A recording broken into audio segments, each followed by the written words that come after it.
प्यारे बच्चों, आज हम व्याकरण का टॉपिक रचना के आधार पर वाक्य के भेद करने जा रहे हैं। ध्यान से सुने। अब उसमें सबसे पहले हमने वाक्य के बारे में जानना होगा कि वाक्य क्या है। वाक्य क्या होता है बेटा? शब्दों के सार्थक समूह को क्या कहते हैं? वाक्य। शब्दों के सार्थक समूह को वाक्य कहते हैं।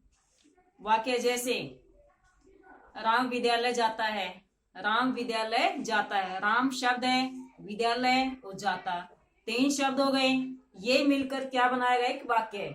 इनका अर्थ निकल आया कि राम विद्यालय जाता है। फिर वाक्य के अंग। वाक्य के कितने अंग हैं? वाक्य के 2 अंग हैं। कौन कौन से? उद्देश्य और विधेय। उद्देश्य जिसके बारे में कहा जाए, यानी कि कर्ता के बारे में कहा जाए, उसे क्या कहते हैं? उद्देश्य। उद्देश्य के बारे में जो कहा जाए उसको क्या कहेंगे? विधेय। यानी कि क्रिया के बारे में, क्रिया को हम क्या कहेंगे? विधेय। कर्ता को क्या कहेंगे? उद्देश्य। कि जैसे राम स्कूल जाता है, राम यहाँ पर क्या है? उद्देश्य। इसके बारे में स्कूल कौन जाता है? राम जाता है, तो राम क्या है? उद्देश्य। स्कूल जाना, स्कूल कौन जाता है? राम जाता है स्कूल, तो स्कूल जाना क्या हो गया यहाँ पर? विधेय। कि उद्देश्य के बारे में कहा गया कि स्कूल कौन जा रहा है? राम जा रहा है, तो राम के बारे में कहा गया है, तो यहाँ पर क्या है? विधेय। उद्देश्य और विधेय। अब हमारा आता उपवाक्य। पहले हमने वाक्य के बारे में जान चुके कि वाक्य क्या है। अब वाक्य का ही भाग होता उपवाक्य। उपवाक्य क्या है? उपवाक्य वाक्य का एक अंश होता है जिसमें उद्देश्य और विधेय होते हैं। हम उद्देश्य के बारे में जान चुके, विधेय के बारे में जान चुके हैं। तो जिसमें उद्देश्य और विधेय हो, उसमें उपवाक्य क्या है कि अपना पूरा अर्थ देता है। कि वाक्य का ऐसा अंश जो अपना पूरा अर्थ देता है, उसको हम क्या कहेंगे? उपवाक्य। अब उपवाक्य में बेटा प्रधान उपवाक्य और आश्रित उपवाक्य।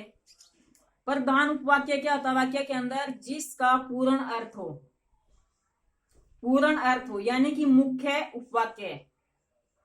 फिर आश्रित क्या है? कि मुख्य वाक्य के बिना पूरा अर्थ न देता हो, उसमें प्रधान उपवाक्य का होना आवश्यक है। आश्रित उपवाक्य में उसके बिना पूरा अर्थ नहीं देगा। जैसे खाने पीने का मतलब है कि व्यक्ति स्वस्थ बने। अब व्यक्ति स्वस्थ बने, अगर हम ये बोल दे व्यक्ति स्वस्थ बने, कैसे बने? जिज्ञासा होगी हमारे अंदर पूछने के लिए कि कैसे बने? खाने पीने से। कि खाने पीने को अगर हम छोड़ दें तो वाक्य की पूर्णता नहीं है। अगर हम ये बोले कि खाने पीने से व्यक्ति स्वस्थ बने, तो यहां पर जो प्रधान उपवाक्य है वही वाक्य की पूर्णता दे रहा है। अब जो उपवाक्य है, उपवाक्य भी हमारे 3 भेद हैं। संज्ञा उपवाक्य, विशेषण उपवाक्य और क्रिया विशेषण उपवाक्य। संज्ञा उपवाक्य जो उपवाक्य वाक्य के अंदर संज्ञा का कार्य करें। जो उपवाक्य वाक्य के अंदर संज्ञा का कार्य करे उसको हम क्या कहेंगे? संज्ञा उपवाक्य। जैसे मैं जानता था कि, मैं जानता था कि वह स्कूल आएगा। मैं जानता था कि वह स्कूल आएगा। कि स्कूल आएगा, कौन स्कूल आएगा? मैं जानता हूं। किसके? व्यक्ति के बारे में कहा गया है, तो व्यक्ति क्या? संज्ञा। संज्ञा के बारे में कहा गया है ना, संज्ञा कार्य किया गया है, तो यहाँ पर संज्ञा उपवाक्य है। बेटा इस वाक्य की पहचान भी है कि जब वाक्य की से शुरू होगा, की से शुरू होने वाला वाक्य क्या होगा? संज्ञा उपवाक्य। जब की से वाक्य शुरू हो रहा है, उसके नीचे अंडरलाइन की हुई है और पूछ लिया कि ये बताओ इसमें कौन सा उपवाक्य है, तो हम क्या लिखेंगे? संज्ञा उपवाक्य। की से शुरू होने वाला वाक्य है। फिर विशेषण, जो वाक्य वाक्य के अंदर संज्ञा की विशेषता बताए। किसकी विशेषता बताएगा? संज्ञा की विशेषता बताए, उसको हम क्या कहेंगे? विशेषण उपवाक्य। अब इसमें जो से बनने वाले शब्द, जो से बनने वाले शब्दों के जितने भी शब्द से वाक्य शुरू होगा वो विशेषण उपवाक्य होगा। जैसे जो, जिसने, जिसे, जिन्होंने, जिनसे, जिस पर, जिसमें, जो से शुरू होने वाले, जो की पूरा परिवार है, उससे शुरू होने वाले वाक्य क्या कहलाएंगे? विशेषण उपवाक्य। ये बेटा पहचान है कि हमें पजलिंग हो जाते हैं कि कौन सा संज्ञा उपवाक्य है, विशेषण उपवाक्य, क्रिया विशेषण उपवाक्य छांटते समय हम क्या कि हम पजलिंग हो जाते हैं। तो उसकी ये पहचान है कि विशेषण उपवाक्य जो से शुरू होगा, जो का परिवार में जितने भी शब्द आते हैं, जो, जिसे, जिसने, जिसमें, जिन्होंने, जिनसे, उनसे होने वाले वाक्य क्या होंगे? विशेषण उपवाक्य। समझ में आ गया बेटा? अब हमारा क्रिया विशेषण उपवाक्य। क्रिया विशेषण उपवाक्य में जो उपवाक्य वाक्य के अंदर किसी विशेषता बताएगा? क्रिया की विशेषता बताएगा। क्रिया की विशेषता बताने वाले उपवाक्य को क्या कहेंगे? क्रिया विशेषण उपवाक्य। अब इसमें क्रिया विशेषण उपवाक्य के जो क्रिया विशेषण होते हैं वे कितने होते हैं? 5 भेद होते हैं।